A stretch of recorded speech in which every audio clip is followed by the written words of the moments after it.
And we're back, guys. This coverage is brought to you via the Doctrine of Fair Use, Fair Dealing, and we're also covered under the Digital Millennium Act.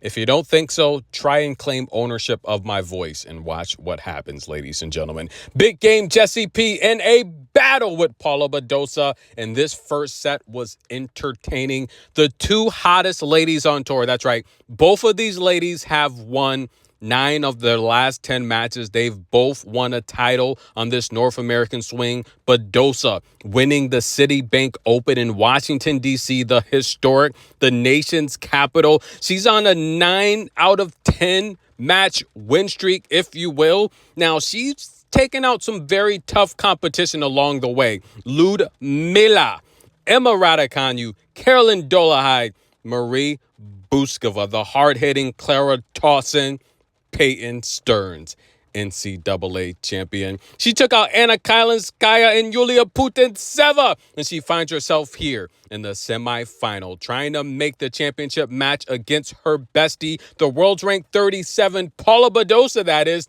could find herself back inside the top 20 with a win here, taking on big game Jesse P.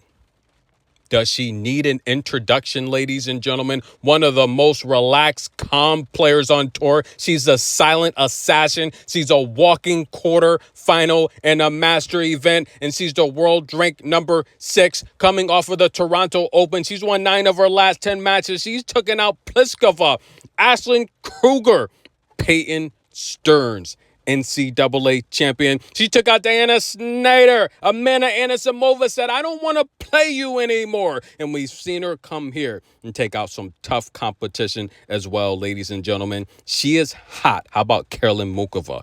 Taylor Townsend, multiple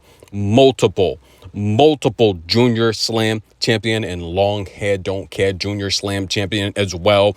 Big game Jesse P needs no introduction. She takes the first set, dominating the first serve, winning nearly 80% of her first serve, winning 56% of Paula Badosa's first serve, 70% of her second serve. And listen, guys, I say this with the utmost respect. I always talk about when players chew their coaches out and how sometimes it's just not classy, it's disrespectful.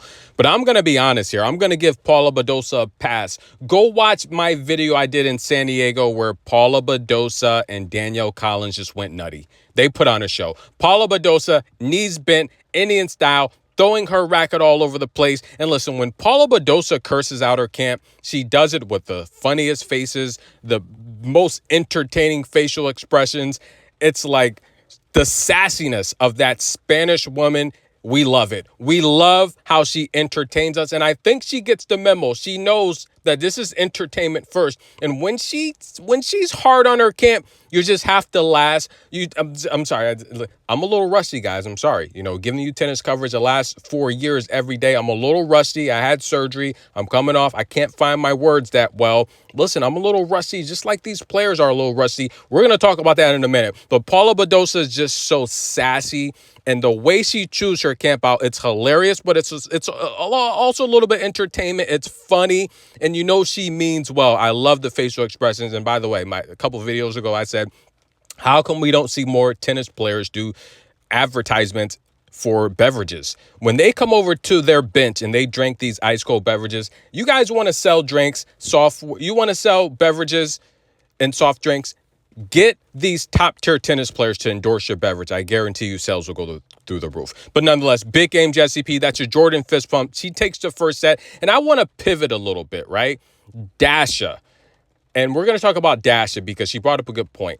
Now, Iga, the tour is finally getting to her. Earlier in the season, she said the schedule was fine. We've heard Elena Rybakina complaining her entire career about the schedule. Coco kind of made a few statements about the schedule. Sabalenka made a few statements about the schedule.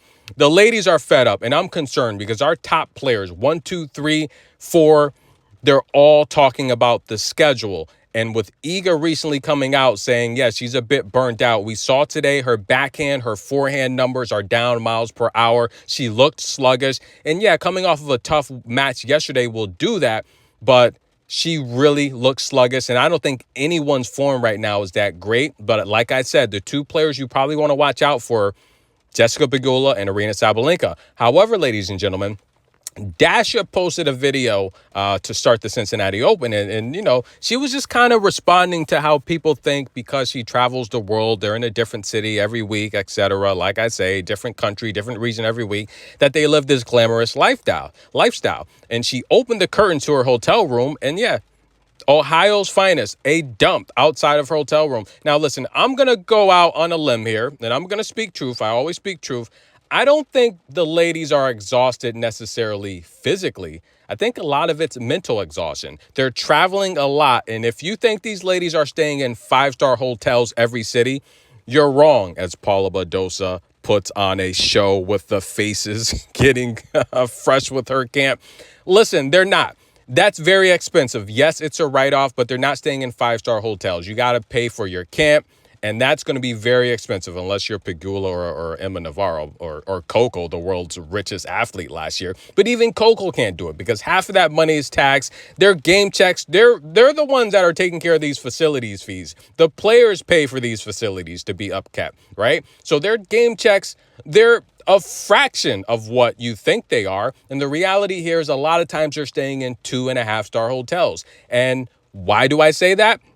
Well, when we went to Paris, we weren't paying to stay in a 4 or 5-star hotel. It's astronomical. The prices are ridiculous. So we stayed in a 2.5-star hotel outside the city. We caught the subway into the city every day to avoid all the traffic. A lot of things were blocked off. It made no sense to stay into the heart of Paris.